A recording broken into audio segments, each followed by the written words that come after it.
하나님 아버지, 이 세대가 교회를 향하여 붙인 이름들이 있고 교회에 대하여 하고자 하는 일들이 있습니다. 우리가 잘못한 것은 고쳐야 하고 우리가 부조한 것은 연마해야 되겠지만 우리가 지켜야 할 것은 뺏길 수가 없습니다.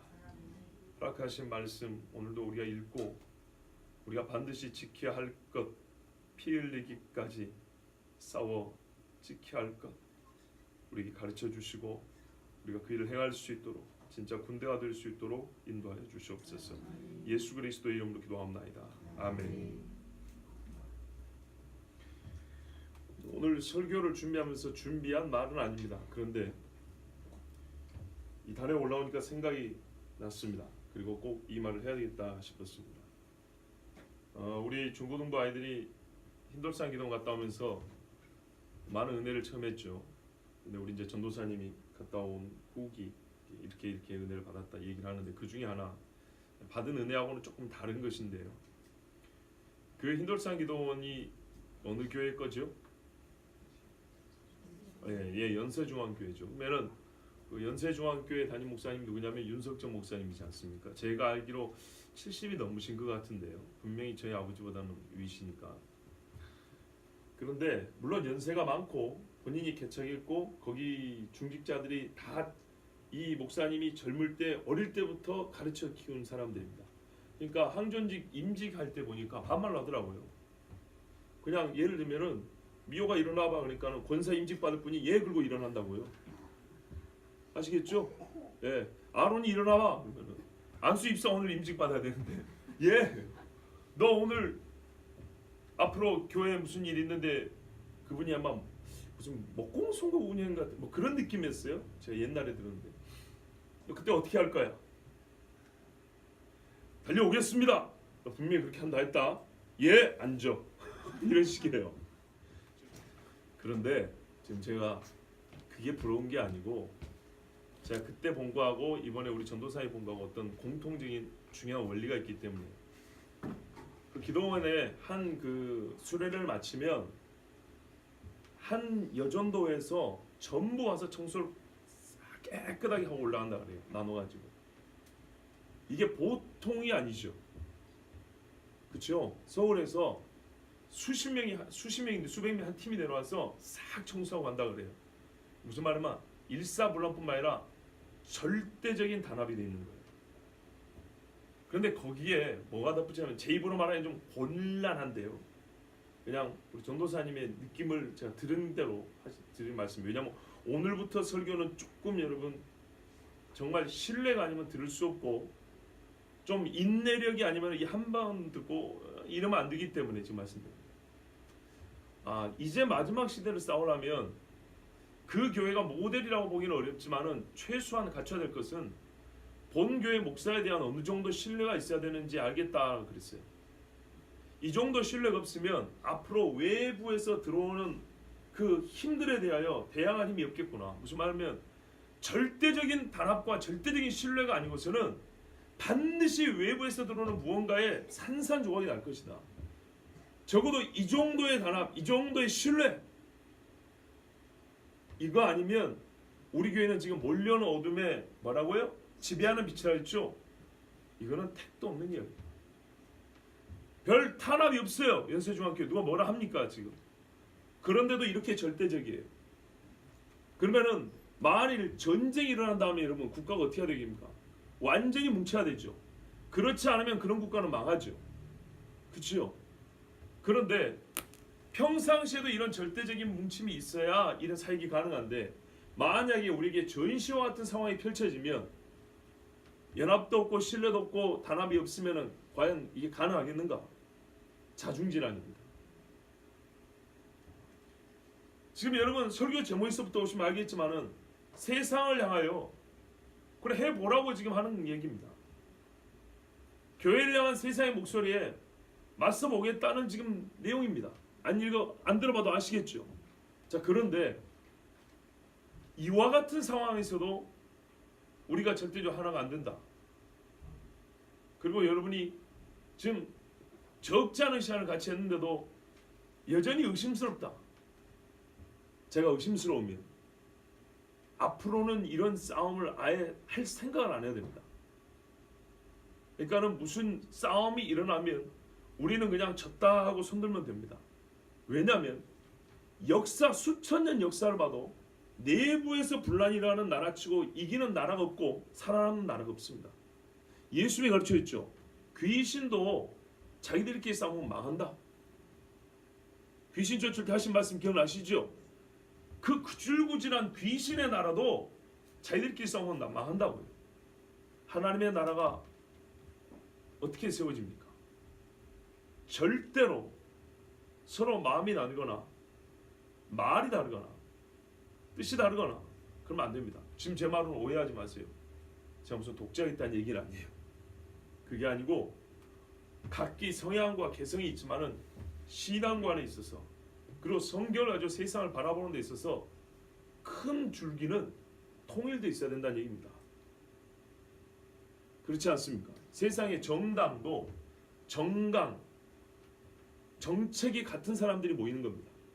그렇지 않은데도 모이면 서로 뭐라 그래? 정치적 야합이라 그러죠. 정치적 뜻이 같은 사람들이 모일 때 정당이라 그럽니다. 세속에서도 그래요. 근데 우리는 신앙이랍니다. 죽고 사는 진짜 영원한 삶을 논하는 자리랍니다. 그런데 그렇지 않다면 여러분 정말 이제는 위험하고요. 제가 극단적으로 말하면 같이 있을 필요가 없습니다. 또 오해하지 마세요. 원리를 말하는 거예요. 원리 원칙을 얘기하는 거예요. 원리 원칙을. 자, 그리고 이제 이 말씀을 들어주시기 바라고요. 그리고 제가 모든 게 옳다라는 건 아니고 절대 아닙니다. 제 스스로도 자꾸 검토해 보잖아요. 틀리면 나중에 잘못했다 가르쳐주고. 여러분 기억나시죠? 저번에 밤 기도회 때 제가 기도 제목으로 드린 말씀 중에도 잘못된 게 있어서 설교하기 전에 고쳐드렸죠. 또 제가 잘못했다고 시인하고 사과했죠. 그런 것처럼 적어도 그런 양심을 갖고 있는 사람이기 때문에 솔직히 여러분도 같이 살아보면 알지만 내가 잘못했고도 미안하다 소리, 내가 잘못했다 소리 말하기 얼마나 어렵습니까? 그렇죠? 적어도 그런 양심으로 제가 살펴보고 또한 여러분에게 전하기 때문에 그것만큼은 여러분이 확실하게 인정해주고 만약에 아니다 싶으면은 정당한 근거와 자료를 가지고 성경을 가지고 자 대화를 해주시면 참 좋겠습니다. 자 오늘부터 이야기는 그 전에 안 했던 건 아니지만 조금 더 이제는 좀 노골적입니다. 그리고 이 시대가 교회를 공격하기 때문에 이 시대에 대하여 우리의 뭐랄까요 반향이란 말이에요. 거기에 맞서는 소리 때문에 시대에 대한 분석, 이 세상에 대한 이해와 분석이 좀 포함이 됩니다. 그러면 여러분의 느낌상으로는 이게 설교냐 강의냐 하겠지만은 그런다고 제가 강의한다고 모이라면 안 모이실 거잖아요. 그렇기 때문에 설교 시간을 빌어서 설교 겸 강의 겸 해서 여러분이 전하도록 하겠습니다. 자 여러분 교회 위기를 논함에 있어서 90년대 특히 2000년대 이후에는 교회 윤리적 타락, 도덕의 붕괴, 세속화를 문제시하는 경우가 많습니다. 맞으면 맞다고 그렇다고 해주세요. 맞습니까? 예. 한마디로 교회가 세상의 빛과 소금이 되지 못함이 교회의 위기라고 했습니다. 맞습니까? 틀림없는 말입니다. 그래서 교회를 개혁해야 한다고 자성의 목소리도 많고 무슨 포럼이니 세미나니 기도회니 참 많았습니다. 그런데 제가 이제부터 솔직히 말씀드릴게요. 늦었어요. 도덕의 붕괴라는 것은 현상입니다. 그 현상이 나타나 즉 열매란 말입니다. 열매가 나타나게 뿌리가 썩은 지 오래됐기 때문에 열매가 그따구로 나온 겁니다. 그럼 뭘 바꿔야 될까요? 뿌리를 옮겨 심어야 됩니다. 즉 500년 전에 종교개혁적인 개혁이 있어야 가능하지 윤리적 자성의 목소리 장난칩니까? 어린 반프로치도 없는 소리입니다. 도박에 젖어있는 사람한테 화투장 숨겨놓으면 됩니까? 약속하자. 일주일에 한 번만 하기로. 한번 해보세요. 그래도 되는가? 있는 대로 얘기하죠. 돼요? 안 돼요? 안 되죠. 교회 다니는 애들하고 안 다니는 아무 차이가 없어요. 형규가 말하는지 아십니까? 중대 다니면 거의 100명 이상입니다. 중대에서 밥을 먹는데 식당에서 밥을 먹는데 한 명도 기도하는 사람이 없습니다. 그래요. 지 혼자 기도한대요. 100명이 넘는 애들 중에 지 혼자 기도한대요. 목사님, 요즘에는 정말 예수 믿는 청년들이 없어요. 가장 최근까지 군대에 있었던 강의원 어떻든가 비슷한가요? 100명 이상이 기도하는 애들이 없대요. 혼자 기도한대요. 선배들 때는 어쩐지 모르지만 요즘에는 너무 위기입니다 그래요. 제가 한 수도 가르쳐줬죠. 형균아, 근데 걔들 중에 상당히 많은 애들이 군대 갈 때 교회에서 파송받아 왔단다. 뭐가 더 슬픈 일인지 아시겠어요? 군대 오니까 100명 중에 하나 기도하는데 그 기도하는 애들 중에 기도 안 하는 애들 중에 많은 애들이 청년 예배 때 너의 가는 길에 주의 평강 있으리 이렇게 축복받고 군대 간 놈들이란다. 그놈들 군대 가서 네 보는데도 기도도 안 하고 세상 애들하고 똑같이 산단다.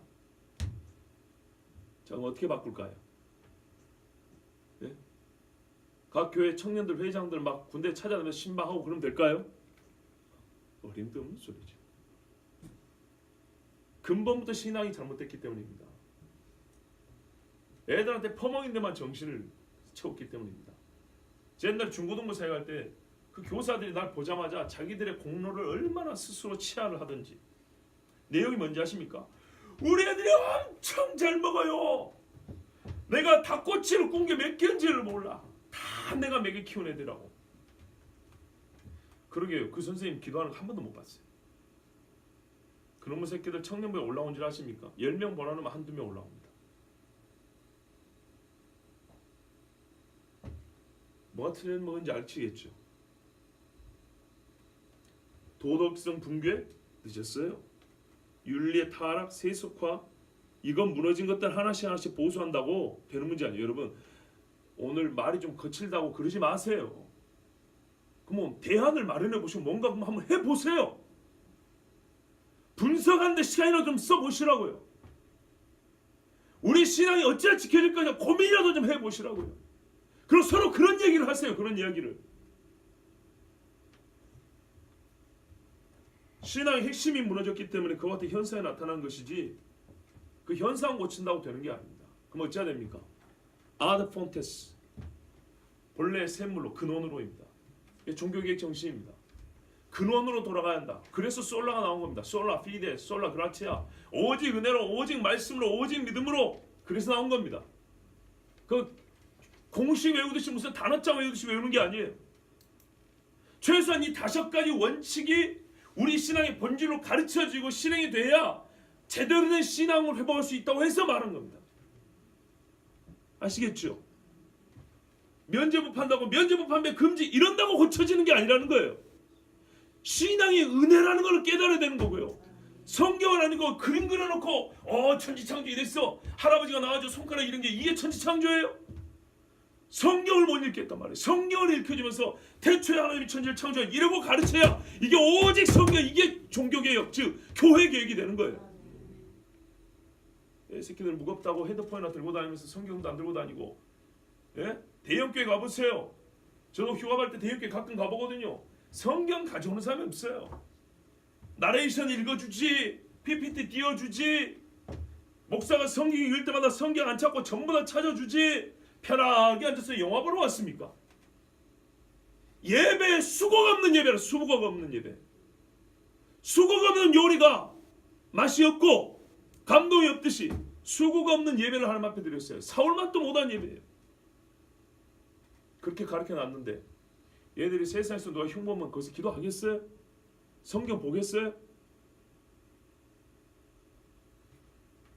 늘상 말하죠. 우리가 여기서 기도하는 거 정말 중요합니다. 왜냐? 우리의 기도로 불신자 중에 한 사람이 오늘도 신자가 돼요. 돌아와요. 우리가 못 봐서 그렇지. 그런 사람들 많아요. 그런데요, 정작 우리 눈에 보이는 내 새끼들은 어찌 된 거예요 도대체? 성경으로 돌아야 되고 성령께 의탁해야 돼요. 제가 신학교 2학년 다닐 때 우리 사촌 형님 목사님이 그랬어요. 그때도 목사들 모임 가보면 성령께 의지하지 않고 성령을 구하지 않는다. 성령 없이 가능한 붕을 세우고 꿈꾼다. 큰일이다 그랬어. 성경 보면 성령이 하실 일인데 성령이 하실 일 빼고 사람이 그 대신 뭔가 대체용품을 넣는 거예요. 두 날개는 뭐고 알파는 뭐예요 도대체? 예? 아말감이 금리바로 바뀌면 뭐 할 거냐고요.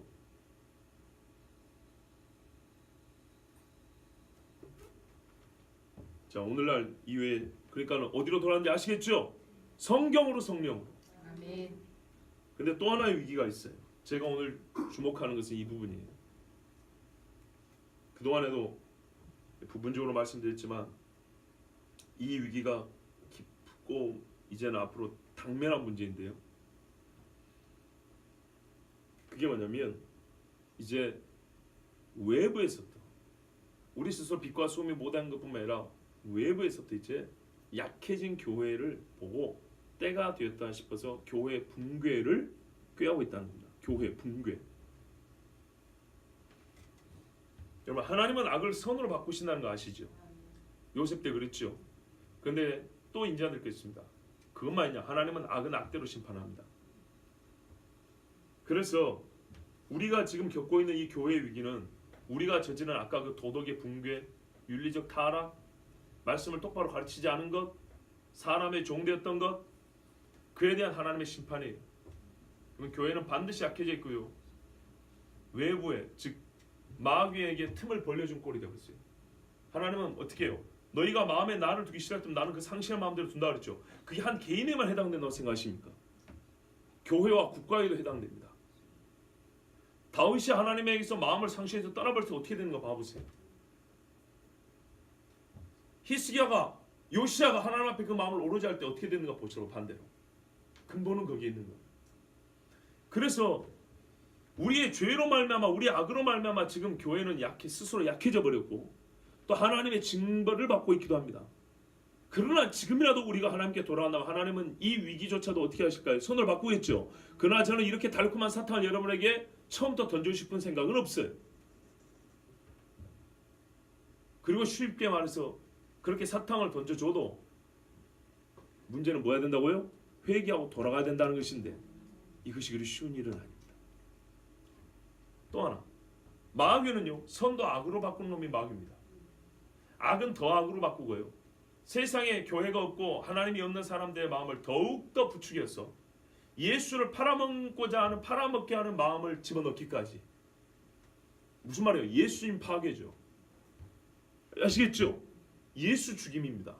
교회 죽임, 교회 파괴까지 세상 권세는 그렇게 움직여 간다고요. 우리가 바로를 보고 하만을 받지 않지 않습니까? 어렵게 생각할 필요 없어요. 교회가 스스로 못된 왕들이 엉망진창해서 나라가 무너졌고 유다가 범죄하여 나라가 무너졌고 하나님의 심판했고 거기에 교회가 무너지고 하나님 나라가 무너지길 바랬던 외세는 사탄의 힘을 더 입어서 와서 유다와 이스라엘을 막 칼로 난도저고 부셔버렸고, 이해되시죠? 그거는 바꿀 일은 어디 있어요? 외세를 향해서 너가 정신 차려 이런 게 아니고 교회가 정신 차리면 어떻게 돼요? 하나님의 교회를 보여주셔서 교회는 스스로 강해지며 외부에서 들어온 힘은 감히 교회가 두려워서 넘볼 수 없게 된다 이 말입니다. 다윗이 가는 데마다 하나님이 두렵게 승리를 해주셨지 않습니까? 그러면 문제는 우리 자신이 달렸어요. 우리 자신. 근데 지금 현 시점은 어떠냐면요, 마귀에게 너무나 좋은 기회를 제공하고 있어요. 교회가 스스로 타락할 대로 타락했죠? 인정 안 해요 지금? 교회 안에 동성애하고 세습하고 뭐 더 할까요? 충분하죠? 인정해야 됩니다. 그 일부의 문제가 아니라고. 여러분, 일부도 나름이에요. 아무것도 모르는 사람이 일부는 50%라도 봐주는 만한데 진리를 아는 사람한테는 10%라도 엄청나게 큰 거예요. 그런 식으로 하면 안 돼요. 경찰이 10명 중에 한 놈이 도둑놈이면 여러분 경찰 믿겠어요? 10분의 1이지만 그거는 무시할 수 없는 비중입니다. 지금 교회 스스로 타락은 너무 심해졌고 거기에 이참에 잘 됐다고 교회를 지금 막 두드러대도 할 말이 있습니까? 스스로 할 말이 없게 만들었고요. 또 희한하게 세상에 돌아가는 추세가 뭘 말하면 안 될 것 같아서 교회가 스스로 입을 다물고 있다는 거 아닙니까? 교회가 좋은 일을 해도 이거 교회가 너무 세상에 나서는 거 아니야? 이거 종교 분리 원칙 위배되는 거 아니면 뭔 말인지도 모르는데 교회를 욕하는 소리만 들으면 더 욕을 먹을까 봐 알았어 하고 물러서는 희한한 저자세가 있어요. 스스로 훔쳐드는. 근데 여기가 어디서부터 비롯됐냐 하면 우리가 생각이 부족하기 때문에, 생각의 깊이가 얕기 때문이기도 하고, 저들이 말하는 것이 무엇인지에 대한 생각조차 안 해보고 그냥 겁부터 집어먹는다고요. 또 하나 겁을 집어먹게 된 이유가 워낙에 또 잘못한 게 많다 보니까, 그러니까 마귀한테 빌미를 제공했다는 거예요. 안타깝게도 그 빌미에 대하여 지금 이제는 교회 붕괴의 이런 괴계가 세워졌고 실행 단계인데, 우리는 거기에 정말 우리가 단합이 돼 있었고 깨어 있었다면 지금 뭐 하는 짓이냐고 이렇게 할 수 있는데, 지금은 그 말도 못할 지경이 됐다고요. 내 몸살이라고. 그래서 제가 이 설교를 안 할 수가 없는 겁니다. 여러분, 앞으로도 이 문제에 대하여, 이와 같은 문제들에 대하여 조금 더 구체적인 설교를 하겠는데요, 오늘은 기본이고 처음 시간이니까 세상이 교회에 대하여 혹은 신자들에 대하여 어떤 입장을 취하는가, 그리고 그에 대하여 교회는 또한 어떤 입장을 취하고 있으며 취해왔고 또는 취해야 하는가에 대하여 일단 큰 그림을 한번 보도록 하겠습니다. 자, 오늘 본문 보시면 이세벨이 북이스라엘의 왕비 아니겠습니까? 아합의 부인입니다. 시돈 땅의 공주였습니다. 이 여자가 북이스라엘에 시집을 왔습니다. 와가지고 한 일이 뭘까요? 성경에 보면 다른 게 한 게 아니고 바알 제국 세우는 겁니다. 바알 제국. 자, 바알 제국을 세우는데 제일 걸림돌이 뭐였을까요? 여호와 신앙입니다. 자, 보세요. 종교만, 니는 네 종교 믿고 나만 내 종교 믿고, 아니요. 본래 종교는요, 신앙생활이라는 건요, 일상생활과 분리될 수가 없어요. 원래는. 이건 계몽주의 이후 사상가들이 만든 겁니다. 종교는 사적 영역에만 국한된 거라는 그 주입식 교육 때문에 우리가 그렇게 젖어든 것이지, 종교가 뭡니까? 신을 섬기고, 신은 주권자, 하나님은 모든 우리의 삶에 주관하신다면서요. 그런데 교회 안에서만 네 신앙의 표현을 하고 밖에서는 하지 마라? 웃기는 이야기죠. 농구 선수만 좋아도 마이클 조던 이름이 써진 티셔츠를 입고 와도 문제가 안 되는데 I love Jesus 하면 욕을 한단 말이에요. 뭐가 문제인데요 도대체? 근데 우리는 그러면 이렇게 움츠러든다고. 왜요? 우리가 어릴 때부터 배운 게 그거거든요. 종교는 사적으로. 우리 스스로 그러잖아. 자기 신앙 자기만 잘 믿으면 되지 남한테. 우리가 스스로 그런 말을 한다고요. 성경 어디에 그런 말 써요? 너와 내 집이 구원받는다 그랬는데. 이제부터 완전 뜯어 고쳐야 됩니다. 아멘. 세상이 정의를 내려놓고 세상이 규정한 것들을 왜 비판 정신 없이 그걸 받아들이냐 이 말이에요. 그 좁은 데서 막 열심히 하고, 하나님께서는 16차 32차선을 펼쳐놨는데 골목길이나 좁은 데밖에 삐죽삐죽 지나가면서 나는 정말 열심히고 막 나는 정통신앙. 정통신앙이면 식구들한테 가서 예수를 일으키면 된다고 말을 해야 합니다. 자, 이세벨이 바알 땅을 만들려고 하는데 이게 안 되는 이유가 뭐냐면요, 여호와 신앙 때문에 있어요. 근데 이 신앙을 일으키고 이 신앙을 깨우는 놈들이 누구냐 했더니 선지자들인 거예요. 그래서 뭐 했어요? 선지자들 잡아 죽이는 일을 했어요. 잘 보세요. 바알이 아니면 다른 우상이었다면요, 똑같습니다. 이해되시죠? 여호와 아닌 어떤 것이라면, 아니 어떤 다른 종교라면 다른 종교는 내버려두는데 여호와 신앙은 무조건 잡아 죽입니다. 불교하고 이슬람교 싸우든가요? 거짓말쟁이들끼리는 안 싸웁니다. 자, 이 여호와의 선지자들이 깨어있는 동안 이 나라는 바알 땅이 안 됩니다. 그래서 여호와의 선지자를 잡아 죽였습니다. 많이 죽였죠. 그 중에 일부는 숨어 있었습니다. 은둔을 했습니다. 나는 이 은둔자들을 욕하지는 않습니다. 이해가 되시죠? 왜 욕하지 않는지? 또 때가 되면 이 사람들 나와서 또 외치기도 합니다. 그리고 하나님이 보호하여 숨겨놓은 사람들이 있기 때문에 무조건 비겁하다고, 저는 그렇게 편협한 인간이 아닙니다. 비겁하여 은둔한 거하고 하나님이 보호하여 은둔한 거는 좀 다릅니다.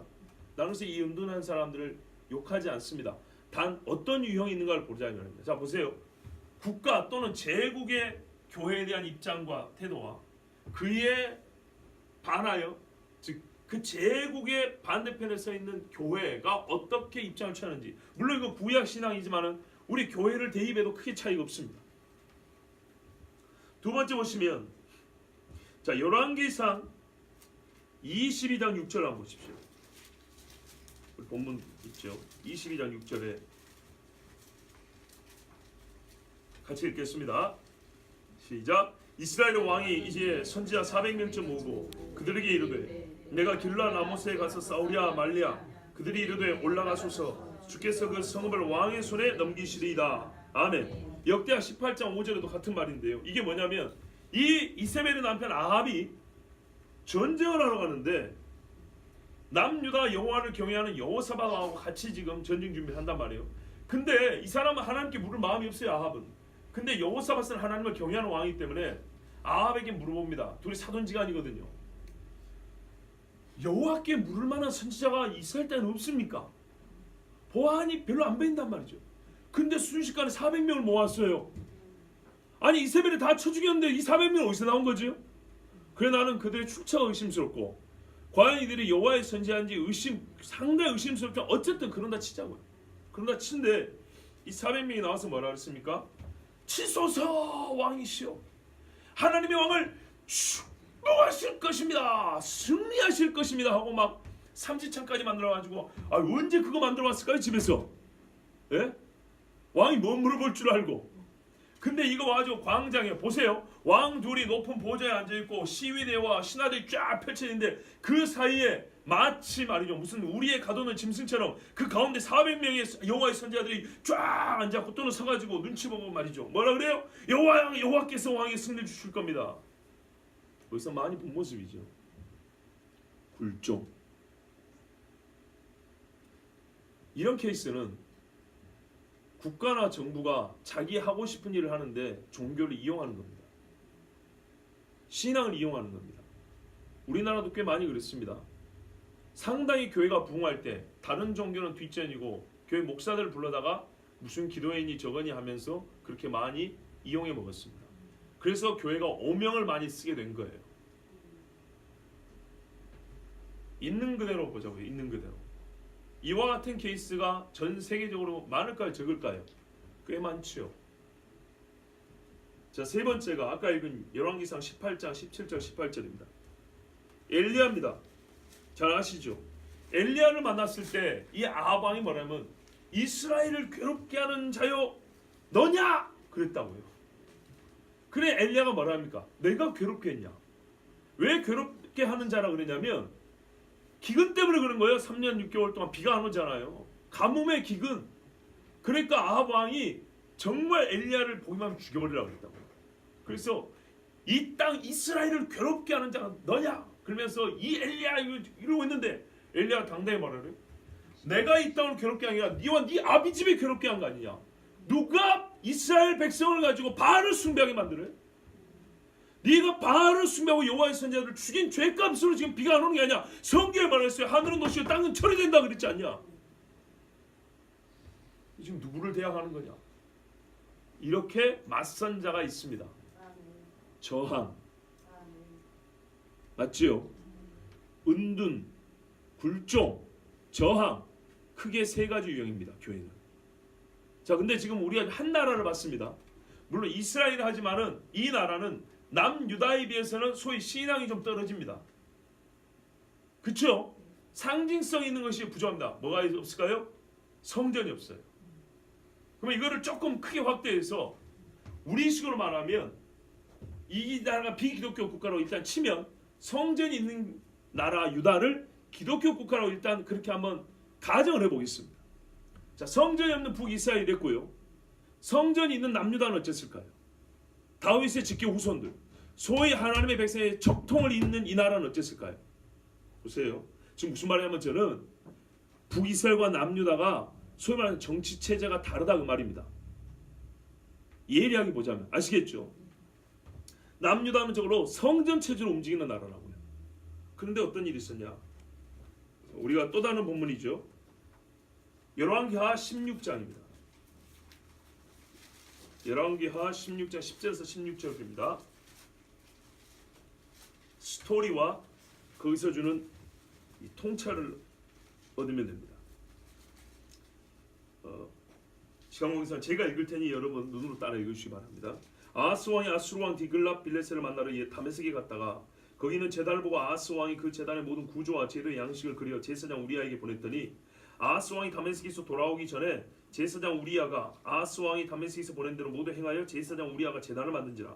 왕이 다메섹에서 돌아와 제단을 보고 제단 앞에 나아가 그 위에 제사를 드리되 자기의 번제물과 소제물을 불사르고 또 전제물을 붓고 수은제 짐승의 피를 제단에 뿌리고 또 여호와의 앞과 성전 앞에 있던 놋제단을 새 제단과 여호와의 성전 사이에서 옮겨다가 그 제단 북쪽에 그것을 두니라. 아하스 왕이 제사장 우리아에게 명령하여 이르되 아침 번제물과 저녁 소제물과 왕의 번제물과 그 소제물과 모든 국민의 번제물과 그 소제물과 전제물을 다 이 큰 제단 위에 불사르고 또 번제물의 피와 다른 제물의 피를 다 그 위에 뿌리라. 오직 놋제단은 내가 주께 여쭐 일에만 쓰게 하라 하며 제사장 우리아가 아하스 왕의 모든 명령대로 행하였더라. 아멘. 간단히 말하면 이런 겁니다. 아하스 왕이 전제하는데 아수르 왕이 좀 도움을 받았는 모양이에요. 그래서 이제 그 왕을 만나려고 다메섹에 갔어요. 다메섹은 아람의 수도잖아요. 보니까 이 다메섹이 말이죠. 자기들이 치고 간 그 나라에 우상 숭배하는 큰 제단이 있는 거예요. 이거를 그려가지고 미리 보냈어요. 제사장한테. 그리고 자기는 이제 천천히 돌아오고 내 돌아오기 전까지 다 만들어 놓으라고. 그래가지고 이 우상 숭배하는 제단의 식양을 그대로 보고 제사장이 그걸 만들어 놓은 거예요. 그리고 이 왕이 와서 말하면 솔로몬이 세워놓은 제단 있죠? 그거 치워서 북쪽에 놓고 내가 만들라고 그거를 정 가운데다 놓으라 이 말이에요. 그리고 말하는 이 많은 재물들, 이게 한마디로 말하면 모든 재물은 내가 만든 이 제단에서 다 바치라 이 말이에요. 우상의 제단을 보고 본뜬 겁니다. 그리고 본래 솔로몬이 만든 거는 뭐라고요? 가끔 뭐예요? 궁금할 때 하나님 앞에 점치는 식으로 하나님 이럴까요? 저럴까요? 부채도사 묻는 것처럼 그럴 때만 쓴다고. 봐보세요. 이게 성전이 있는 나라의 왕이 한 짓입니다.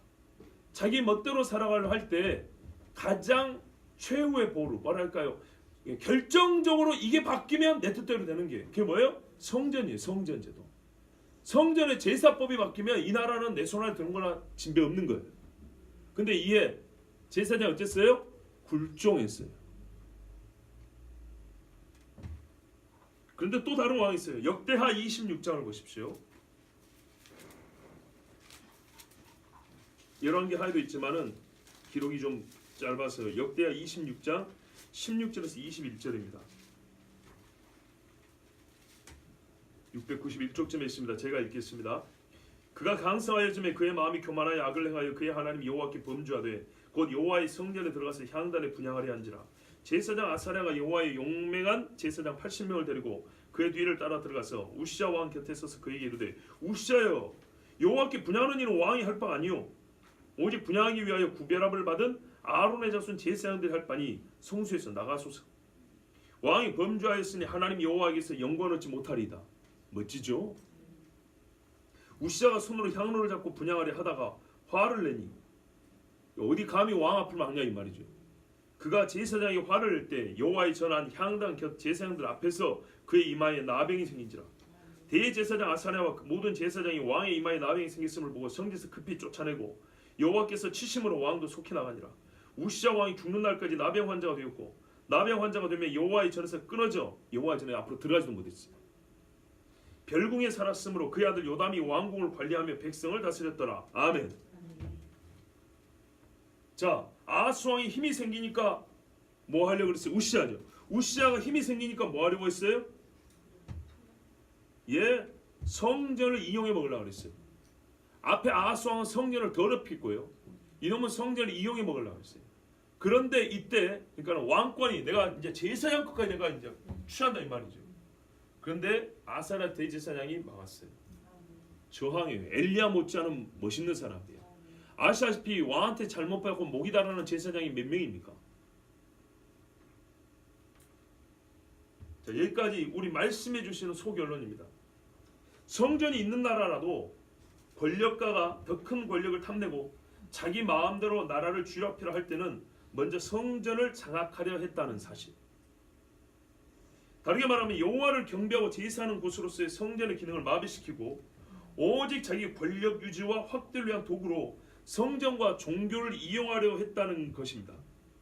이에 제사장으로 대표되는 신앙인의 모습은 크게 불종과 저항 두 가지로 나타났다는 겁니다. 아시겠습니까? 자, 신약의 기록을 한 가지만 더 보겠습니다. 여러분 뒤에 보시면 마태복음 22장 있지요. 15절 16절입니다.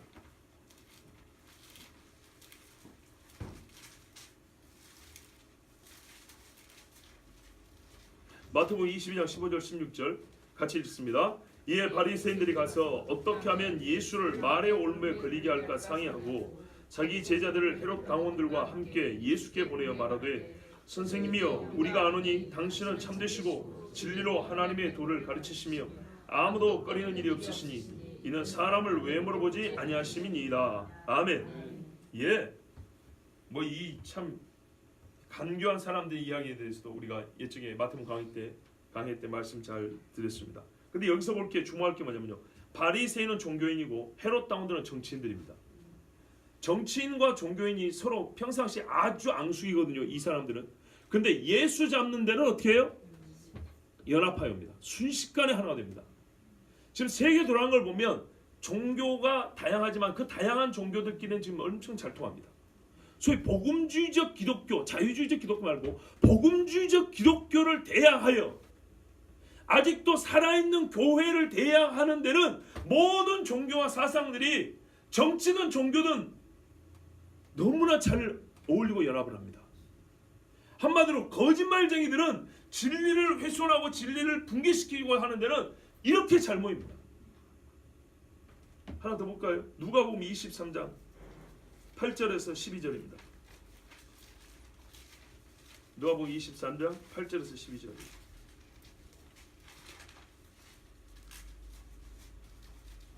여기는 제가 읽겠습니다. 헤롯이 예수를 보고 매우 기뻐하니 이는 그의 소문을 들었으므로 보고자 한지 오래였고 또한 무엇이나 이적 행하심을 볼까 바랐던 연고로라. 여러 말로 모르는 아무 말도 대답하지 아니하시니 대제사장들과 서기관들이 서서 힘써 고발하더라.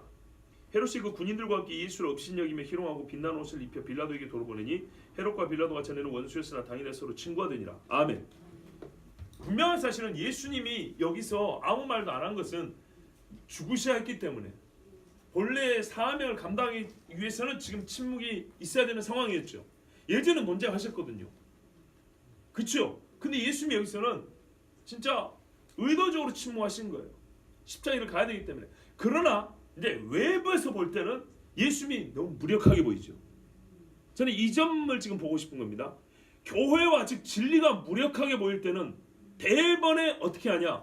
악한 자들은 원수였던 사람들로 친구가 되어서 공격을 한다고요. 그러니까 예수님은 구속사역을 위해서 침묵하셨지만 교회는 스스로 부끄러움과 수치와 자기 죄로 말미암아 할 말이 없어서 입을 다물게 될 때 어떻게 해요? 외부에 있던 헤롯과 빌라도는 원수였지만 교회를 대적하고 죽이는 데는 친구가 된다 이 말입니다. 지금 우리가 이런 위기, 소위 윤리적 도덕적 위기가 아니라 교회 자체를 붕괴시키는 제도적 위기에 처해 있다 이런 말입니다. 이해되십니까? 여기까지 읽고 우리가 깨닫는 분명한 사실은 뭐냐면 어떤 정치 체제건 무슨 이데올로기를 가졌건 시대와 역사적 상황 불문 사탄이 세상 나라를 지배하기 위해서는 무조건 여호와를 경외하는 신앙을 소멸시키고자 했고 주를 믿는 사람들 죽이고 성전의 건물과 성전의 제사 제도를 이용하여 그들의 정치적 야욕을 채우고자 하는 수는 있어도 성전을 제 마음대로 하고자 한다는 것은 결국 모든 것 중에 성전이 여호와 신앙이 그들에게 있어서는 최후의 제거 대상인 장애물로 여겨졌다는 겁니다. 이해가 되세요? 그들이 말하는 세상, 그들이 원하는 세상을 만들 때 최고의 장애물은 교회였다는 거고 그래서 교회를 굴복을 시키든지 아니면은 하수인으로 만들었다 이 말입니다. 그 게으르하게 교회들은 알겠습니다 하고 머리를 숙였든지 아니면 숨든지 아니면 어떻게 됐어요? 저항하고 피를 흘렸든지 크게 이 세 가지였다 이 말입니다.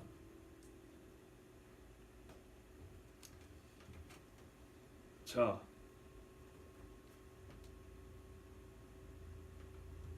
다시 한번 같은 말이지만요. 이제 오늘날의 용어를 좀 써볼게요.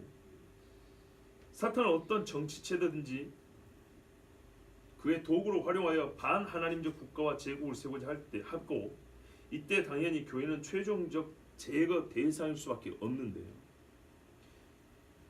공산주의나 사회주의 국가는 여러분 공산주의와 사회주의 구별할 줄 아세요? 이렇게 물으면 실례죠. 근데 죄송하지만 사실 못 아시죠? 매우 어렵습니다. 어떻게 간략하게 설명 좀 해드릴까요? 해드려요 말해요? 해요? 다 오래된 사상인데요. 사회주의부터 봐야 됩니다. 사회주의라는 것은 쉽게 얘기하면 개인보다 사회가 우선이라는 겁니다. 쉽죠? 그래서 사회가 우선이기 때문에 개인의 희생이 당연합니다. 그러니까 어떤 뜻인 사람이 국가를 위해서 우리가 한번 희생하자 이런 게 아니고요. 정치 사상 자체가 그래요. 그래서 국가를 위해서 어떻게 사유재산도 좀 내놔야 되고요. 그리고 재화와 이 산업시설도 국가 소유가 돼야 됩니다. 아시겠죠? 그리고 특별히 프랑스 혁명 아십니까? 1789년 프랑스 혁명 보면 자유평등 박애 이렇게 돼 있죠? 말이 좋아 그렇죠? 그 기독교 사상인 줄 알죠? 아닙니다. 여기서 말하는 평등이 문제입니다. 법적으로만 평등하는 실질적 평등이 잘 안 되니까 왜? 가진 자들의 문제라는 거예요. 그래서 진짜로 평등하기 위해서는 내놔라는 거예요. 이게 쉽게 내놓습니까? 물론 많이 가지고 있었던 사람이 안 내놓던 문제긴 문제죠. 근데 그거 아세요? 종교개혁의 후예들은요 자기 재산에 반도 내놓은 사람도 있었어요. 근데 이게 신앙이 똑바로 안 박힌 사람은 다 움켜줍니다. 그래서 이거를 제도적으로 우리가 다 잘 살아야지. 골고루 평등해야지. 그럼 어떻게 해요? 어쩔 수 없이 내놓게 되겠죠. 그래서 모두가 평등한 세상을 만들겠다는 우리는 공동체 위아더 원이라는 그런 사상이 사회주의입니다. 그런데 그거를 실행하려니 잘 됩니까? 안 되죠. 잘 안 돼요. 그래서 뭐가 필요하냐? 혁명이 필요한 거예요. 혁명. 가진 자들에 의해서 자기들이 깨서 양심적으로 우리가 성경에 보면은 서로 가난한 자 구제하라 그랬잖아요. 내기퉁이 배정 안 지킨다고 말해요. 이 썩어 빠진 인간들이 그거 하겠냐고 아까워서 안 하죠. 안 하니까 어떻게 해요? 억지로 해야 되겠죠. 그래서 없는 사람들이 칼 들고 꽃게 들고 일어나는 거예요. 이게 프롤레타리아 혁명입니다. 그 사상을 만든 사람이 카를 막스, 프리드리 엥겔스라는 사람이 독일에서 만들었고 그걸 실제로 활용한 사람이 소련, 옛 러시아, 제정 러시아의 레닌입니다. 그래서 마르크스주의 또는 마르크스 레닌주의가 오늘날이 말하는 공산주의입니다. 그러니까 서로 잘못 가진 사도행전 2장에 나온 각기 자기 것을 자기 것을 하는 사람이 이런 자원쟁이 말고 프롤레타리아 가진 자 무산계급자가 혁명을 일으켜서 사회의 평등을 이루겠다는 것 이게 공산주의입니다. 그런데 이런 공산주의 왜 나왔을까요? 그러면 공산주의는 반드시 뭐가 파괴돼야 되냐? 기존 질서가 무너져야 되고요. 계급사회가 없어져야 됩니다. 그리고 자본, 즉 돈에 의해서 움직이는 사람이 나뉘는 그 없어져야 됩니다. 인간 소외라는 겁니다. 인간 소외. 무슨 말이냐? 포에르바흐는 독일 철학자 한 말입니다. 잘 들어보세요. 쉬운 이야기예요. 내가 농사를 졌는데 내가 농사진 쌀을 내가 못 먹어요. 그놈은 농사 왜 짓죠? 쉽게 말해 이게 자본주의 폐해라는 거예요. 그래서 제가 아까 말씀드린 거예요. 교회가 스스로 타락해서 마귀한테 빌미를 준 거라고요. 공산주의는 소위 옛날에 서로 한 씨족 집안에서 서로 니꺼 내꺼 사는 그런 식의 공산주의가 아니고 요즘 말하는 공산주의는 자본주의 폐해 때문에 나온 거예요. 잘 보세요 여러분. 민주주의가 옛날에 고대 아테네 민주주의가 아니고 진짜 요즘 말에는 진짜 민주주의가 어디서 시작된지 아십니까? 종교계에서 났어요. 종교계에서. 종교계의 후예들이 반봉건 사회를 무너뜨리고 봉건 사회를 무너뜨리고 진짜 자유와 민주적인 정치 질서를 만들었어요. 영국 옛날에 500년 전에 400년 전에 유럽을 봐보세요. 미국이 어떻게 생겨보라고요. 그리고 그때 교회가 얼마나 붕이 됐으며 교회가 얼마나 멋진 일을 보시라고요. 어떤 정치 제도든 간에 성경에 정확히 부합하는 건 없어요. 그런데 좀 더 가까운 게 있고 더 먼 게 있어요. 아시겠죠? 그래도 인간이 만든 정치 제도 중에 가장 가까운 게 자유민주주의입니다. 실제로 자유민주주의 국가에서 교회들이 발전했고 그 국가들이 선교했거든요. 공산주의 중국에서 우리나라에서 선교했습니까? 소련에서 선교했습니까? 일부죠. 극히 일부 있어요. 개인적으로. 그러나 미국은 거의 국가적 차원에서 선교를 했습니다. 호주에서도 얼마나 많은 선교사들이 왔는데요. 제가 잘 들어보세요. 자유민주주의 국가는 우리가 근현대만 자유민주주의 국가는 종교개혁 사상에서 나온 거란 말이에요. 아시겠죠? 그런데 문제는 뭐냐? 하나님이 복을 주시니까 이 복을 받은 사람들 중에 청교도들은 어떻게 살냐? 그 부유함을 베푸는 데 썼어요. 청렴하게 썼고 근검 전략이 있었어요. 부유한데도 불구하고. 그래서 자기 재산을 50도 내놓는 거예요. 이게 자유민주주의 국가를 살아가고 그런 정치제도를 갖고 있는 청교도 신앙 정신을 가진 소위 개신교인들이었어요. 아시겠죠? 그런데요, 돈을 사람이 일만 베푸라 그랬죠. 돈 맛이 드는 일부가 있었겠죠. 교회가 여전히 있고 영국에 여전히 대성당이 있고 신학교가 있고 세계를 지배하는 나라인데 돈 맛이 들죠. 세속화가 되겠죠. 그래서 돈도 나는 거예요. 자본주의는 그냥 돈을 자본이라는 게 아니에요. 돈을 낳는 걸 자본이라고 그러는 거예요. 돈 놓고 돈 따먹기. 아시겠죠? 이런 거를 자본주의라고 얘기하는 거예요. 그러다 보니 이렇게 해요. 사람을 사람 취급을 안 해야 되는 거예요. 돈 밑에 사람이 있는 거예요. 이러면은 겉보기는 민주주의고 겉보기는 기독교인데 실질적으로는요 반성경적이죠. 아니 아모스 선지자가 비판하는 게 그거 아니에요. 이사야가 뭐라 하는 게 그거 아니에요. 전토에 전답이 있고 가옥에 가옥을 연하며 신 두 컬레로 사람을 사서 술을 퍼마시고 그거 아닙니까? 이거를 보고 교회가 어떻게 될까요? 아 우리가 잘못했구나. 돈을 사람 일만 해버려. 우리가 다시 개혁 정신으로 돌아가자 이래야 되는데 안 한 거예요. 그 부유에 취해버렸다고요. 부유에 취해버리니까 마귀는 이 틈을 타서 어떻게 해요? 그렇지. 그러면 내 차례가 왔어요. 이제는 각오해라. 소위 말해서 여기서 나온 게 뭐예요? 이 자본주의에 의해서 인간 소외. 내가 만든 신발 내가 못 신고 맨발로 다녀야 돼요. 내가 만든 빵 나는 빵을 하루에 1000개를 찍어내고 만드는 공장에서 만드는데 내 월급으로 빵 한 쪽을 못 먹어요. 애들 교육시키려고 일을 했지만 내 새끼들 피 토하면서 죽어가요. 자 여기에 대해서 가만히 있을 사람이 어디 있어요? 그러다 보니까 어떻게 돼요? 이게 문제예요. 그 자본주의를 뒤집었는데 자본주의 경제 구조를 가진 나라가 무슨 국가? 민주국가, 기독교 국가. 근데 이게 좋게 바꾸니까 바꿔줘요, 안 바꿔줘요? 안 바꿔지죠? 그럼 어떻게 해요? 몽둥이 들고 일어나자는 거예요. 뒤집어 엎자는 거예요. 개혁과 혁명의 차이입니다. 우리 세대가 위험한 게 이거예요. 혁명이란 말 너무 잘 써요. 개혁은 본 체제를 유지하고 그 안에서 잘못된 걸 수정하는 거예요. 뼈를 깎기는 해야 되지만은 이 안에서 반성하고 개선하고 수정이 나가는 거예요. 근데 혁명은 뭐냐면요. 털을 뒤집어 갈아치우는 거예요. 얼마나 무슨 말인지 아시겠죠? 근데 요즘에는 혁명이라면 우습게 쓰더라고요. 네? 전 세계적으로 혁명이라고 부르는 게 몇 개 안 돼요. 근데 뭐 걸핏하면 요즘 혁명이래요. 그러니까요. 우리가 뭘 알고 있어야 한다고요. 우리나라 혁명이 되면 어쩐지 아십니까? 혁명이라면 혁명, 정치혁명 있고 사회혁명이 있습니다. 사회의식이 완전 바뀌는 거예요. 그러면 종교개혁 같은 경우는 사실은 종교혁명이라도 봐도 돼요. 근데 정치적 의미에서 혁명이라는 건 뭐냐면 그 러시아 공산주의 혁명, 옛날에 마오쩌둥 목택통을 했던 중국 공산당 혁명 그런 걸 말하는 거예요. 대한민국에서 정치운동하면서 혁명한다는 뭐냐면 자유민주주의 뒤집어 엎는다는 얘기예요. 여러분 그거 원하십니까? 우리나라 북한처럼 될까요? 아니죠. 그러니까 개념을 잘 알고 바로 써먹어야 되는데 바로 사용한다는 겁니다. 혁명은 그런 뜻이에요. 자, 그러니까는 사회주의라는 말은 쉽게 말하면 개인의 자유와 반대되는 개념이고요. 그 자체는 좋은 뜻이 있어요.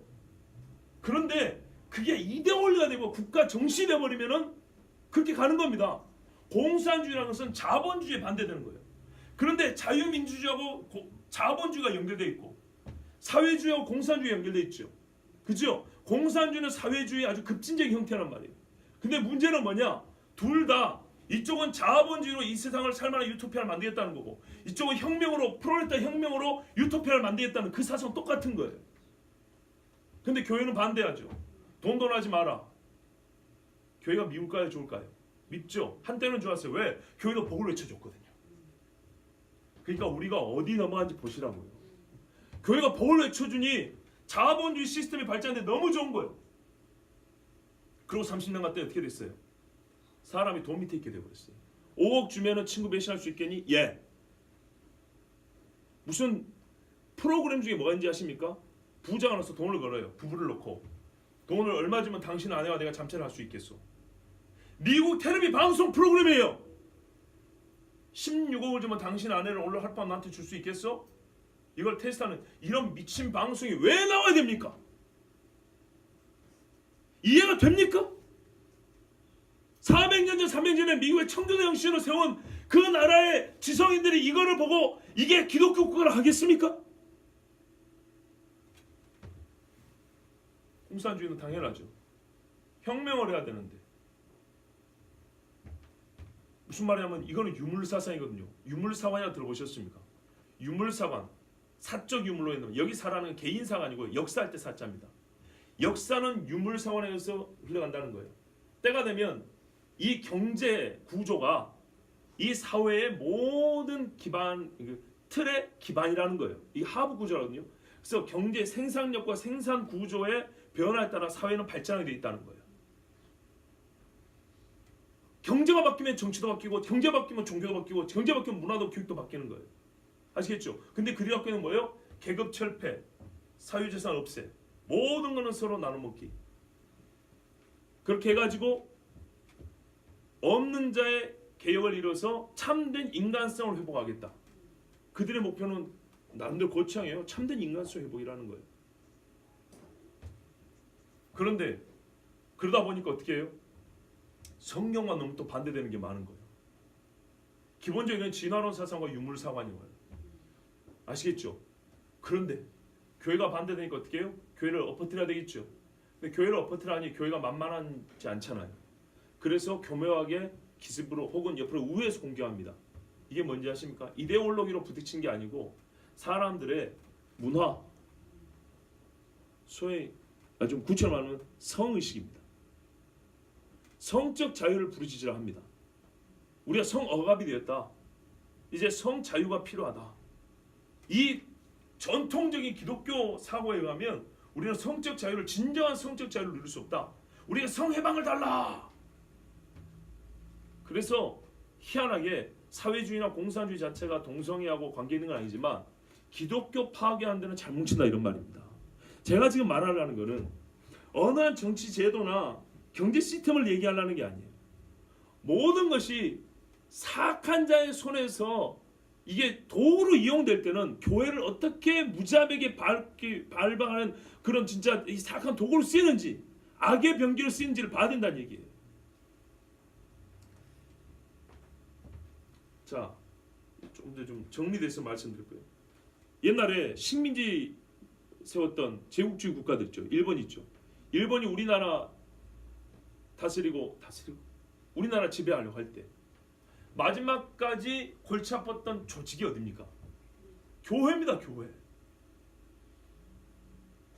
그래서 교회 없애려고 우리 역사시험에는 백오인 사건 같은 거 교회 때문에 만든 겁니다. 역사책 보면 나옵니다. 백오인 조작 사건 있어요. 그게 다 보통 기독교 인사들 투옥시키 감옥에 집어넣으려고 만든 사건입니다. 사람들은 독립투사를 하지만 그게 아니고 우리는 기독교 신앙을 지킨 것이고 나라를 지키려고 한 것이죠. 자, 제국주의도 그들의 사상을 관철시키고 그들의 세상을 만들어서는 교회가 되겠습니다. 조선 정부 제압하는 건 너무 쉬웠어요. 떡공을 좀 던져주니까 다 도장 찍고 그냥 나라 팔아먹었지 않습니까? 교회는 버텼어요. 막 금 모아가지고 막 국채보상 운동도 하고 막 여자들이 말이죠, 그죠? 이 별것도 아닌 것들이 얼마나 끈적인지 교회를 박살내지 않고는 완전하게 조선을 지배할 수가 없었어요. 그래서 대한민국은 교회가 지켰다는 말이 나오는 겁니다. 독일 제3제국입니다. 전체주의 국가입니다. 이름하여 파시즘이라고 하죠. 여러분, 전체주의는 아까 그 사회주의 있죠. 이거랑 좀 맞닿아 있어요. 사회 우선인데 전체주의는 전체밖에 없는 거예요. 여기는 그래서 매우 강제력이 동원됩니다. 계명도 잘 내리고요. 법이 아주 무섭습니다. 조금이라도 국가 하나 안 들으면 당장 수용소 집어넣어버리고 죽여버립니다. 여러분, 이슬람 국가가 수용소가 많을까요? 공산주의 국가 수용소가 많을까요? 공산주의 국가 수용소가 훨씬 많습니다. 왜요? 기존의 것을 다 뒤집어 엎어야 되는데 이걸 저항하는 사람도 있을 거 아니에요. 그러니까 수용소가 많은 거예요. 근데 조금씩 다르지만은 맞닿아 있는 게 뭐냐면 전체주의, 사회주의, 공산주의는 맞닿아 있습니다. 독일 제3제국 나치 히틀러 당 있죠. 히틀러의 나치당이 국가사회주의당인 거 아십니까? 사회주의 발달 단계가 있어요. 그 중에 최종 단계 앞에 있는 게 뭐냐면 민주사회국가인데 그 앞에가 국가사회주의죠. 나중에는 민주주의 이름으로 사회주의가 일어납니다. 겉보기는 민주주의인데 실상은 사회주의가 되는 수가 있다 이 말이죠. 제가 앞으로 조금 더 연구를 하면 여러분 조금 더 자세하게 말씀을 드릴게요. 지금 이게 교회하고 무슨 상관이냐? 아까 말씀드렸죠. 교회야말로 기득권 세력이고 교회야말로 저번에 우리 졸업여행 때 교회에서 가장 좋은 것들이 나온다 그랬죠. 인간됨, 하나님을 경외함, 사람으로서 본분, 이것들이 다 교회에서 가르쳐주고 교회가 최후의 보루란 말이죠. 교회만 작살 내버리면 저항할 데가 없어요. 루터 아니면 누굽니까? 나치도 말이죠. 유대인들도 죽여야 되고 아리안 민족주의를 세워야 되겠는데 이게 어느 사상 하나만 있는 거 아닙니다. 여러 개 같이 있습니다. 그래서 우생학적, 그러니까는 누가 우등이고 누가 열등하냐, 이 진화론적 사상에서 나온 거거든요. 이게 다 섞여 있습니다. 그래서 독일 민족 제일로 나가야 되는데 저 유대인들 미워 죽겠어요. 근데 어떤 사람이 죽이라 하겠어요? 독일 사람들 대부분은 개신교인들입니다. 루터교인들입니다. 그럼 어떻게 이용을 했냐? 루터의 글을 인용을 했다고요. 저 유대인들을 전도하다 않으면 개 돼지 취급하라고, 재산도 뺏어버리라고. 루터가 이런 이야기를 했어요. 왜? 루터는 성경에 예언된 이스라엘에 대한 예언을 잘 몰랐어요. 예수 죽인 것까지 말고 하나님의 약속의 그 다음을 잘 몰랐어요. 그래서 그냥 예수 죽인 놈들아 너희도 회개의 기회를 준다, 예수 믿으라 했더니 안 믿는 거예요.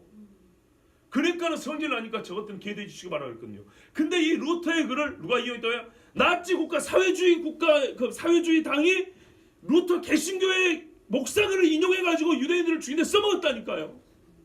이게 연설문에 나와요. 나중에 전범 재판할 때 어린은 루터 선생이 시킨 대로 했다고. 그러니까 교인들이 잘 보세요. 모르니까 어떻게 돼요? 모르니까. 히틀러 말이 다 들어왔어요. 히틀러가 메시아라고. 어련히 알아서 하겠냐고 우리 선생님이. 하이 히틀러 총통이 얼마나 잘해요. 루터 선생님 글까지 인용을 했는데 독일 교회가 전부 다 히틀러를 지지했다고요. 이름하여 독일 국가교회가 돼버렸어요. 소수의 저항한 사람의 고백교회예요. 고백교회. 그러면 안 된다고. 이 사람들 감옥에 갇히고 죽임당하고 추방당했어요.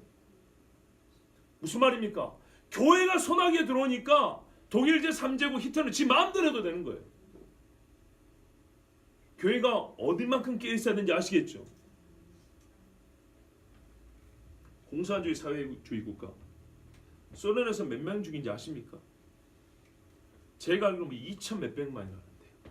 스탈린 당시 모택동을 얼마나 줬을까요? 거기도 거의 1000만 단위입니다. 1000만 단위. 제가 알기로 모택동이 이런 말을 했대요. 마지막 예수쟁이 그리스도인까지 잡아 죽여라고 했다. 그러니까는 인간이 만든 모든 정치 제도나 사상이 성경적인 건 정확히 부합은 하나도 없어요. 근데 이쪽은 많이 멀거나 그 자체가 반대되는 것들이에요. 아시겠죠? 성경은 신정국가라고요. 하나님의 왕돼서 다스리는 국가라고요. 아시겠습니까? 근데 거기에 그래도 근접한 게 자유민주주의 국가라고요. 성경이 가르치는 정치제도가 아니고 성경에 가르치는 정치제도에 근접한 게 자유민주주의 국가라고요. 인간이 구상하고 인간이 세워서 살 수 있는, 그런데 인간이 세운 정치제도 중에 가장 성경에 반대되는 게 뭐냐면 이 공산주의 사상이라 이 말입니다. 왜? 이거 역사를 보세요. 미국에 세울 때 예수인을 잡아주겠습니까? 소련이 세울 때 예수인 잡아주겠습니까? 북한이 세울 때 예수인 잡아주겠습니까? 남한이 독립하고 국가 정부 수립할 때 예수인 잡아주겠습니까? 대한민국 재헌국회는 기도하고 시작했어요. 그래도 우리 오만이 할아버지들이 기도하고 이 나라 세웠어요. 맞습니까? 기도했다고요. 기도했다고. 적어도 저쪽은 기도한 사람 잡아 죽였고, 그러나 저는 공익 객관적으로 만다. 둘 다 뭐예요? 이 귀한 자유민주적 정치 질서를 가지고 우리가 자유롭게 신앙생활을 하는데 어떻게 돼요? 방종에 젖어들고 하나님 주신 이 기회를, 이 복을 가지고 돈을 우상으로 숭배하고 지 멋대로 나쁜 짓 다 하면서 값싸 내고 그래도 하나님이 용서니까 이러니까 어떻게 해요? 하나님의 심판을 뿐만 아니라 어떻게 해요? 하나님이 우리 신앙이 무너질 수밖에. 어떤 것이 이 마지막 세대는 다 교회를 제대하게 되어 있지만 특별히 더욱 대적하고 더욱 교회를 무너뜨리고자 안달이 나 있는 어떤 그런 정치 사상과 이데올로기가 이 사회에 스며들게 한다면 교회는 더 빨리 무너지겠죠. 그 틈을 누가 제공했다고요? 교회가 윤리 도덕이 붕괴될 때 그걸로 끝난 게 아니었다고요. 뿌리가 흔들리니까는 그 뿌리로 찬바람들이 들어오기 시작했다 이 말입니다. 그러니까 지금은 본질을 가르쳐도 몰라요. 생각의 전쟁에 있어서 저버렸다. 생각 전쟁에서.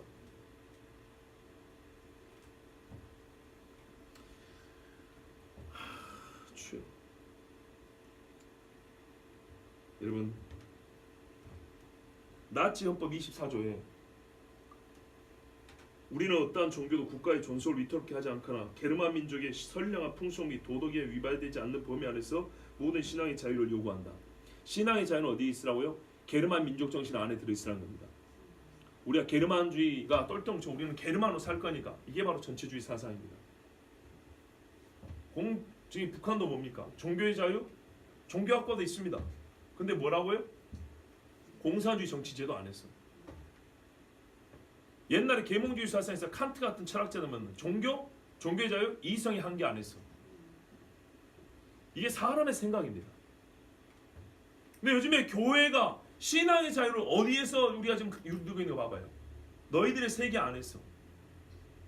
뭔가 비슷하지 않습니까? 본래 자유민주의 질서는 이런 게 아니라니까요.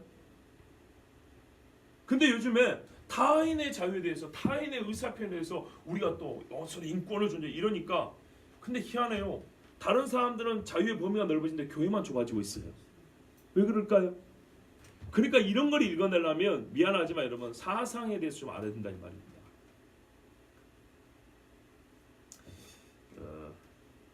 시간이 많이 가기 때문에 제가 요약을 해드릴게요.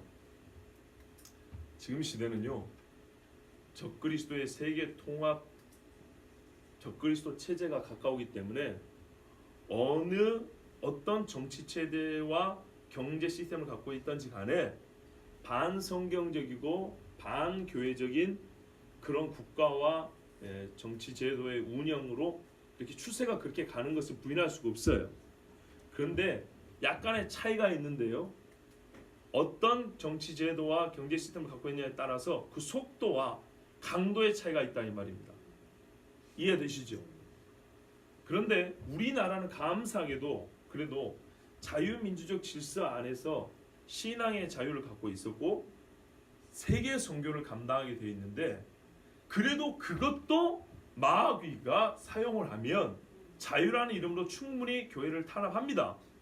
그런데 거기에 자유민주적 질서 안에 본래적 태생적으로 반성경적이고 반교회적인 사상이 스며들어가면 겉보기에는 민주주의인데 실제적으로는 훨씬 더 반교회적인 공산주의, 사회주의 또는 전체주의적인 사상이 들어가면 우리 사회를 공식적으로 민주국가라고 말할 수 있지만은 실제에 있어서는 공산주의 비슷한 그런 식의 종교 탄압이 일어날 수 있는 그 위기가 눈앞에 왔다는 얘기를 하는 것입니다. 아시겠죠? 예를 들면 여러분 소득세법 개정안에 그 종교인 과세 항목 혹시 읽어보셨습니까? 한번 읽어드릴게요. 한번 보세요. 어떤 항목에 세금을 붙이려고 하는지. 지금 당장은 다 내라고 하진 않는데요. 근데 목록은 다 작성해 놓으래요. 나중에 안 맞으면 어떤다고요? 세무조사 한다고요. 안 맞으면. 그러니까 말 조심하라 이 말입니다. 소위 민주적 절차, 합법적 절차를 거쳤다고 하는데 내용은 이렇다 이 말이에요. 한번 들어보세요. 여러분 종교인 과세를 하면 국가에서 내라는 세금이 어느 정도 생각하세요? 내 사례비 있죠. 그 사례에서 몇 분의 몇 이렇게 내면 되겠죠. 그렇게 쉽게 생각하시죠. 아니 일반적으로 그렇게 생각하시잖아요. 근데 한번 보세요. 33가지인데요.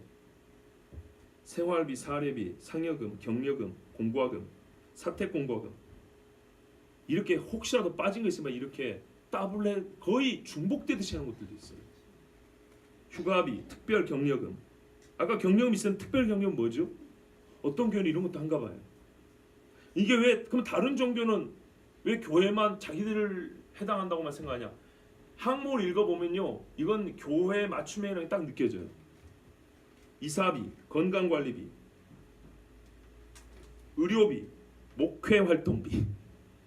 목회라는 말 다른 종교에 씁니까? 가깝게 보이는 천주교도 사목이라고 합니다. 목회라는 사목. 그 다음 보세요. 전도신방비. 불교에서 이런 말 씁니까? 수련회 주연비. 원불교에서 이런 거 쓰는가 보죠? 접대비, 도서비, 연구비. 도서비 했으면 됐지 연구비는 또 뭘까요? 아까 건강관리비 했으면 됐지 의료비는 뭘까요? 목회활동비, 전도신방비, 뭐 그게 그거 아닙니까? 근데 이렇게 세분해놨어요. 왜요? 목사들이 다 도둑놈입니까? 수양비, 판공비, 기밀비. 난 기가 막혀요. 기밀? 교회가 국가정보기관입니까? 기밀비라는 게 있어요. 여러분도 처음 듣죠? 처음 들어요. 아마 물론 다른 종교가 그런가 보죠. 또 있어요. 축의금, 조의금, 교육비, 국민연금 보험료, 출산 관련비, 건강보험료, 통신비, 사택지원금, 집회 출장비, 차량 유지비, 여비 내지 교통비, 식사비, 사역지원금, 선교비. 마지막 선교비 결정타임. 이거 어느 종교를 말하는 거죠?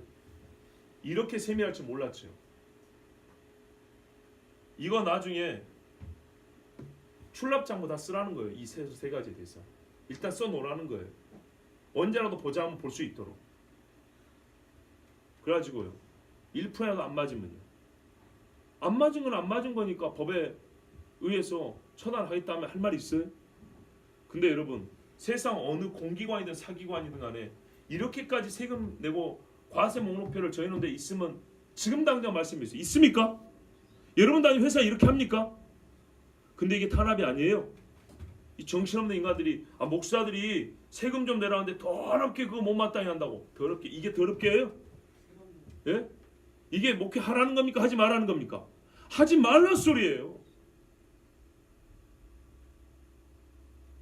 제가 말씀드렸죠. 2년 전 여름이죠. 미국에서 종교세를 걷는다고. 종교세니까 딱 듣기에 종교기관도 세금 내라 소리구나. 그렇게 생각하는데 내용이 아니라 그랬죠. 그렇다니까요. 사람들이 못 알아먹는 말을 써요. 애매한 말을 쓴다고요. 종교세의 내용은 종교기관도 세금 내라는 게 아니고 이미 내고 있어요. 여러분 가세요. 우리 계단 앞에 도로 있죠. 계단 앞에 인도 있지 않습니까? 인도 차가 들어간다고 턱을 조금 낮췄죠. 그 조금 낮춘데 1년에 우리가 구체에 돈 얼마 낸지 아세요? 제가 알기로 50만 원 넘게 냅니다. 우리 교회가 세금 안 내는 게 뭔데요? 예? 우리가 탈세하는 게 뭔데요?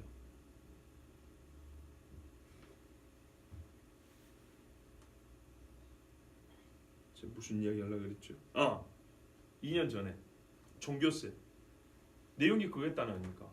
이거 종교 목적으로 모였고 종교를 위하여 헌금 낸 거 아니야. 종교적인 일 외에는 쓰지 마. 그 말은 뭐예요? 지금 제가 이렇게 설교하면 저 잡혀가는 겁니다. 왜? 사회 정책에 대해서 얘기했기 때문에 종교 목적을 넘어선다는 거예요. 그럼 종교 목적이란 기껏해야 윤리 도덕적인 얘기만 하는 거예요. 윤리 도덕도 국가에서 동성애는 괜찮습니다. 동성교를 합헌입니다 했는데 교회에서 동성교는 안 됩니다. 성경에 이렇게 부딪힐 때 우리 성경에 있어서 한 건데요. 그래도 사회에서 그거를 언급하고 사회적 이슈가 된 것은 이제 교회는 그때부터 하지 마. 그거 했어? 근데 종교를 위해서만 돈 모았는데 왜 목사한테 이런 사회적 반한테 돈을 줬지? 그럼 어떻게 돼요? 세법 위반이 되는 거예요. 그럼 교회는 벌금을 맞는 거예요. 수천 달씩 벌금 내는 거예요. 이게 자유민주주의입니까?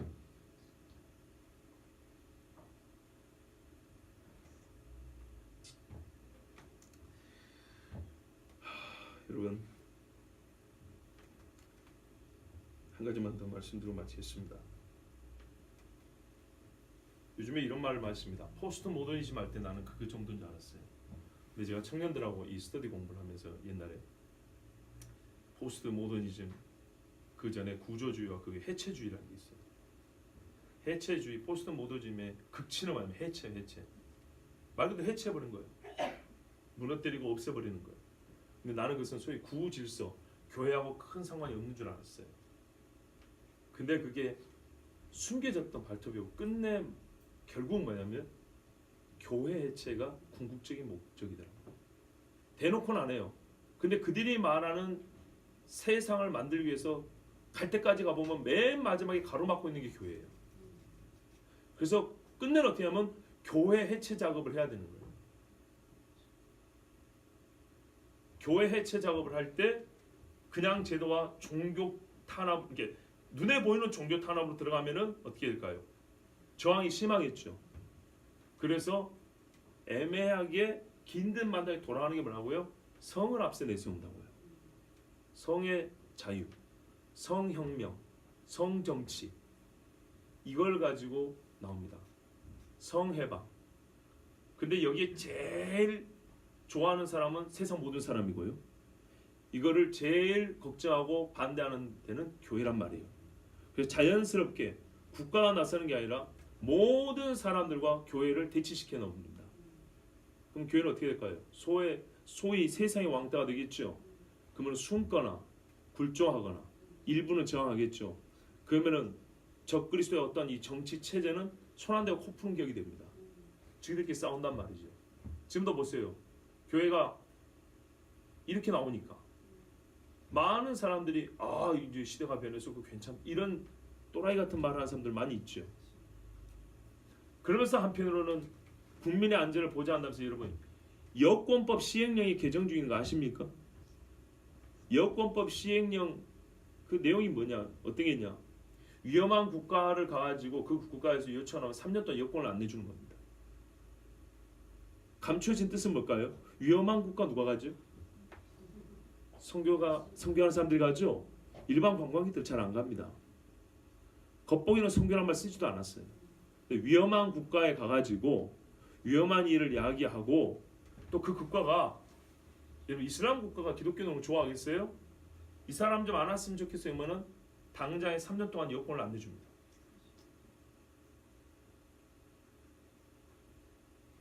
우리가 왜 눈을 좀 떼야 되는지 아시겠죠?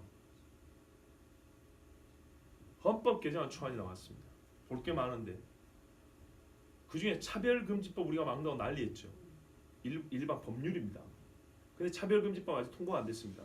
근데 차별금지법에 들어갈 내용이 제가 찾아보니까 헌법 개정에 들어가 있어요. 그게 통과돼 버리면 어떻게 되는지 알아요? 헌법이 되죠. 헌법은 얼마나 무섭냐면 우리가 총을 쏜다고 할 때 여기서 약간 비틀어지죠. 그죠? 약간 비틀면 저 끝에 하면은 수백 미터 벗어나 버리죠. 그겁니다. 헌법이 요만큼 비틀면 법률은 이렇게 달라지고요. 법률 이렇게 하면 시행령은 대통령이 아닌 시행령이 이렇게 벌어지고요. 그 밑에 있는 규칙들은 이렇게 벌어집니다. 근데 법률에 들어갈 내용을 헌법에다 넣어버리면 어떻게 할까요? 하위 법률은 말 그대로 혁명적으로 바뀌어버립니다. 헌법 개정안입니다. 근데 일반 국민들 눈에는 뭐가 볼까요? 대통령 중임제, 4년 연임제. 이게 타이틀로 딱 나오죠. 그 속에 거 읽어보지도 않거든요. 솔직히 누가 읽어보냐고요. 누가 관심을 갖냐고. 나치도 그랬거든요. 누가 읽어본다고요.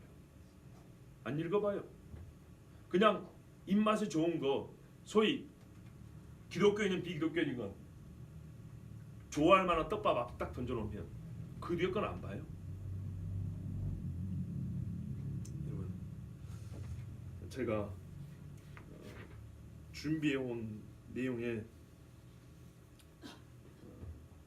사실 조금 더 하면 더 좋고요. 조금 더 좀 논리적이었으면 더 좋았을 텐데 말씀을 전하다 보니까 약간이 흥분이 돼서 그렇게 차근차근 조곤조곤하게 이렇게 설명을 못 해드리는 게 있습니다. 앞으로 좀 더 연구를 해보겠습니다. 자, 그래서 요 근래에 정말 책들을 많이 샀어요. 좀 살펴보려고. 주로 이 사상에 관한 책들입니다. 오해하지 마세요. 우리 집에 왔더니 무슨 공산주의, 사회주의 책들이 많더라. 오해하지 마세요. 연구해보려고. 세상은요 사상으로 돌아갑니다. 그 시대를 풍미하는 사상이 있어요. 어떤 그게 생각의 덩어리들이 있어요. 흘러다니는 생각의 덩어리들이 있어요. 이 가지들 말고요. 이것이 뭔가를 확인을 해봐야 되겠어요. 그리고 마귀가 이런 생각들을 어떻게 써먹는지를 좀 읽어내야겠어요. 분명한 거는 최후의 이들의 제거 대상은 교회라는 거는 역사를 보면 확실하거든요. 역사를 보면 확실한데 지금 우리나라가 처해 있는 위기가 진짜 풍전등화인데 어딘만큼 할고 어떤 이 정치적인 사상적 메커니즘에서 이렇게 움직이는 것인지 좀 그 뿌리를 좀 봐야겠어요. 소위 소수 인권 보호라는 이런 것들도요. 예, 법률적으로 보면 사실 다투는 문제가 많거든요. 엄밀히 말해서 이제 기독교인들이 소수화되어 있잖아요. 근데 기독교인들은 다수라고 전제를 해놓고 두드립니다. 근데 우리가 우리 스스로를 잘 알지 못하고 이 사람들이 어떤 소위 작업 가설이 있어요. 어떤 전제, 어떤 사상적 기반을 가지고 교회를 공격하는지 잘 모르니까 맨날 뭐 한다고요? 사회에서 교회를 하자 지탄하는 그 소리를 듣고 예 반사했습니다 하고 그 끄트머리 현상만 갖고 고치려고 애를 쓰는데 되냐 그 말이죠. 안 되는 거예요. 우리의 잘못의 근본이 뭐고 저들이 교회를 탄압하는 최종 목적과 그 사상의 뿌리가 뭔지 이것에 대해서 우리가 관심을 좀 가져야지. 안 그러면은 기독교 국가라고 하는 나라들이 다 무너진 거세요. 영국이 기독교 국가입니까 아닙니까? 공식적으로 그렇죠. 그런데요. 얼마 전에도 동성결혼 그 주례 안 해줬다고 그 혐오 발언했다고 목사가 끌려간 거 아세요? 불과 며칠 전에. 미국은요. 지금도 여러분만 미국 하면은 그래도 미국 그러죠. 나도 개인적으로 미국 그래도 좋아해요. 왜냐고요? 난 양심적으로 대한민국 사람 미국 사람들 요새 피 많이 안 흘렸어요. 미국 사람 어떤 자기들 욕심이 있었든 어쨌든 간에 대한민국 사람 위해서 피 흘렸어요. 그럼 고마워해야죠. 틀렸습니까? 그거 분명 사실 아닙니까? 그런데요. 그 미국이 지금 어쩌고 있냐고요. 노방전다고 잡아갑니다. 혹시 여러분 중에 어떤 정치적인 견해에 있어서 나름대로 자기 주관이 있고 신념이 있는 분들이 다 있을 거예요. 제가 지금 말하는 것은 어떤 정치 파당이라든지 어떤 하나의 사상을 편들거나 혹은 이렇게 말할까요? 막 공격하려거나 그게 아니고 최소한 우리가 이 마지막 시대를 살아가는 입장에서 교회를 지키고 기독교 신앙을 지키고 우리의 진리를 수호하기 위해서 알아야 되는 기본적인 요소들을 말씀드리고 있는 거고 우리가 직면한 위기에 대하여 그래도 한 발자국 앞서간 목사로서 여러분에게 좀 나름의 조금의 부족하지만 분석을 해드린 거예요. 우리가 어디를 걷고 있는지는 알아야 되지 않겠냐 이 말이죠. 그리고 우리가 해야 할 일에 대해서 고민해야 되고 기도해야 됩니다. 그것을 저는 앞으로 좀 더 하려고 그럽니다. 참 이 마지막 때 목사 듣고 할 일이 너무 많아졌어요. 네, 여러분 꼭 기도해 주시고요. 좀 위험한 거는 이게 유튜브에 올라간다는 얘기예요. 우리 같은 사람 잘 모르는데요. 이런 거 검사하는 전문가들이 있습니다. 잡아내는 전문가들이 있어요. 시대가 아주 무섭거든요. 언젠가는 지금의 이 발언, 이 설교가 저한테 올무가 될지도 모릅니다. 그러나 여러분 같이 기도해 주시고 적어도 우리가 엘리야는 못 돼도 엘리야 흉내 좀 내야 될 거 아니겠습니까? 그럼 교회는 어떻게 해야 되겠습니까? 뭐 앞으로도 많은 설교를 해야 되겠지만 일단 교회는요 하던 대로 합니다. 여기 하던 대로는 건 잘못된 거 하던 대로가 아니고 성경에서 하라고 우리가 알고 있는 거 있죠? 그냥 그대로 하면 돼요. 성경이요 너희가 피 흘릴까지 죄와 싸우지 않았대요. 예, 우리는요 이것도 저것도 아니었고 죄하고도 피 흘려 싸운 적이 별로 없어요. 근데 지금부터는요 저 사람들이 우리를 막 빌미 잡을 거 있죠. 예, 죄하고 피 흘려 싸우세요. 이 교회가 한 말이지 이게 기독교냐 개독교냐 이런 소리 안 듣게 죄하고도 피 흘려 싸우세요. 동시에 죄하고 피 흘려 싸우는 사람은 어떻게 해요? 교회를 탄압하는 마귀적 세력에 대하여도 피 흘려 저항해야 됩니다. 어려운 이야기 아닙니다. 북한의 포로수 아니 정치범 수용소에 갇혀져 있는 신자들을 기억하세요. 어느 마을은 장인들밖에 없다 그러지 않습니까? 고문당한 신자들 다 죽이지 못하고 그 사람들만 몰려 살게 해뒀다 있다고 그러지 않습니까? 우리가 통일되면 그 사람들 어떻게 보려고? 팔다리 짜리고 눈 뽑히고 그런 사람만 몰려 사는 마을이 있대요. 죄하고도 피 흘려 싸우지 않냐. 진리를 무너뜨리는데도 피 흘려 싸우지 않냐. 그냥 뭐 나 살려고 되니까. 그러면서 항상 우리는 처음부터 맨날 너무 유약한 신앙을 배워가지고 그래도 하나님은 날 사랑하시니까. 그래요. 사랑하시니까. 예, 거기까지.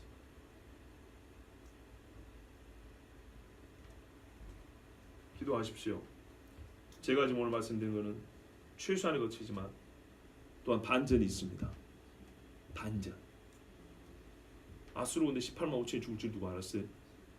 아니 페르시아 왕 고레스가 돌아가라 성전지를 할지 누가 알았어요? 제 개인적인 믿음이긴 하지만 통일돼야 되고요. 북한 교회 일어서야 되고요. 왜 백투 예루살렘이라고 그때 설교했지 않습니까?